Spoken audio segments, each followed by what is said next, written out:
আজ থেকে ৫-৬ বছর আগে যদি আমাকে জিজ্ঞেস করা হতো তোমার কোনটা পছন্দ, মাটন না চিকেন, তো আমি ১ সেকেন্ডেই উত্তর দিতাম চিকেন।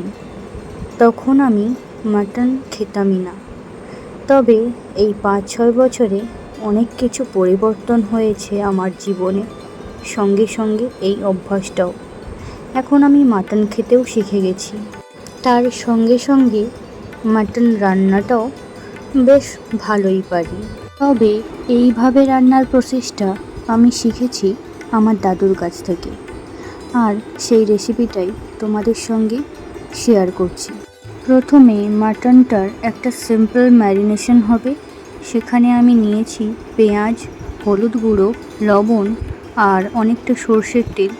সব কিছু দিয়ে ভালো করে মিশিয়ে মাটনটাকে আধ ঘন্টার মতো আমি ঢেকে রেখে দিয়েছি। এরপর কড়াইতে সর্ষের তেল দিয়ে বড় বড় করে কেটে রাখা আলুগুলোকে লবণ আর হলুদ দিয়ে ভালো করে লাল লাল করে ভেজে তুলে নিয়েছি। তারপর ওই তেলের মধ্যেই গোটা গরম মশলা, তারপর কাঁচা লঙ্কা দিয়ে, তারপর কেটে রাখা পেঁয়াজ দিয়ে ভালো করে নাড়িয়ে চাড়িয়ে ওর মধ্যেই আদা ও রসুনের পেস্ট দিয়ে দিয়েছি। খুব কম তেলেই রান্নাটা করব, কারণ মাটনের মধ্যেই অনেকটা চর্বি থাকে। এরপর এর মধ্যে দিয়ে দিয়েছি টমেটো কুচি আর একটা গোটা রসুনের টুকরো, এটা না দিলেও চলবে। তারপর ম্যারিনেশন করা মাটনগুলো এর মধ্যে দিয়ে দিয়েছি। মাটন বেশি কষাতে নেই, অল্প সময় কষিয়ে নিয়েই এটাকে রান্না করতে হয়। তাই জন্য জাস্ট আমি একটু হালকা নেড়ে চেড়ে এর মধ্যে মশলা দিয়ে দিয়েছি। অনেকটা ধনে গুঁড়ো, অল্প জিরে গুঁড়ো, হলুদ গুঁড়ো, কাশ্মীরি লঙ্কার গুঁড়ো আর পরিমাণ মতো লবণ। মাটনের মধ্যে ধনে গুঁড়োটা একটু বেশি করেই দিতে হয়। এরপর এর মধ্যে দিয়ে দিয়েছি গোলমরিচের গুঁড়ো। তারপর আবারও হালকা করে নেড়ে চেড়ে ভেজে রাখা আলুগুলো অ্যাড করে দিয়েছি। এর আগে আমি অনেক পদ্ধতিতেই মাটন রান্না করেছি, তবে দাদুর বলে দেওয়া এই রেসিপির আইডিয়াটা আমার সব থেকে সেরা লাগে। আর এখন আমি সবসময় এই পদ্ধতিতেই রান্নাটা করি। আলুগুলো দিয়ে দেওয়ার পর এখানে আমি দিয়ে দিয়েছি পরিমাণ মতো জল। গরম জলও এখানে ব্যবহার করা যায়, কিন্তু আমি নর্মাল জলই অ্যাড করেছি। তারপর এখানে সামান্য একটু চিনি দিয়ে দিয়েছি টেস্টের জন্য। তারপর বেশ ভালো করে ফুটে উঠলেই আমি গ্যাসটা অফ করে দিয়েছি। এরপর এটাকে আমি কুকারের মধ্যে ট্রান্সফার করে নিয়েছি। তারপর আমি 10 থেকে 12টা সিটি দিয়ে আমি এই মাটন রান্নাটা কমপ্লিট করব। তোমাদের কাছে আমার একটাই অনুরোধ, একবার এভাবে রান্না করে খেয়েও।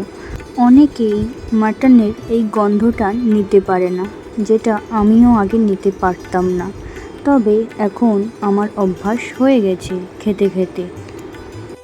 যদি একবার এই পদ্ধতিতে রান্না করে খাও, তো আমি তোমাদের কথা দিতে পারি তোমাদের কোনো গন্ধই লাগবে না। আচ্ছা, আমার রান্নাটা তো কমপ্লিট হয়ে গেল। তোমাদেরকে আমি একটা মাটন তুলেই দেখাচ্ছি যে এটা কতটা সফট হয়েছে। তবে হ্যাঁ, সদ্য নামিয়েছি, এটা খুবই গরম, আমি হাত দিতে পারছিলাম না। তবুও জাস্ট একটু হাত দিতেই দেখতে পাচ্ছ এটা পুরো ভেঙে উঠে আসছে, মানে মাটনটা একদম পারফেক্টলি সেদ্ধ হয়ে গেছে। এই পাতলা ঝোলটা দেখে ভেবো না যে এটা একদম পাতলা থাকবে, কারণ একটু ঠান্ডা হলেই অনেকটাই বসে যাবে, তখন কিন্তু এই ঝোলটা আর ঝোল থাকবে না। তাই মাটনে সবসময় একটু বেশি জল রাখতে হয়।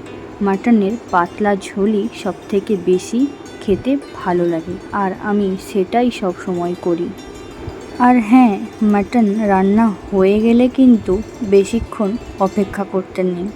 যত গরম গরম এটা খাবে তত এর টেস্ট বেশি খুলবে। ঠান্ডা হয়ে গেলে এটা কিন্তু খেতে তেমন ভালো লাগে না। তাই গরম গরম ভাতে গরম গরম মাটনের পাতলা ঝোল নিয়ে তাড়াতাড়ি বসে পড়ো।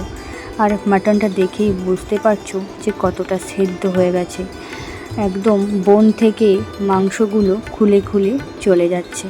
আচ্ছা, ভিডিওটা যদি একটুও ভালো লাগে অবশ্যই একটা লাইক করে দিও, আর চাইলে কমেন্টস ও শেয়ারও করতে পারো।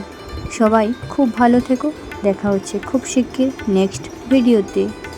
টাটা।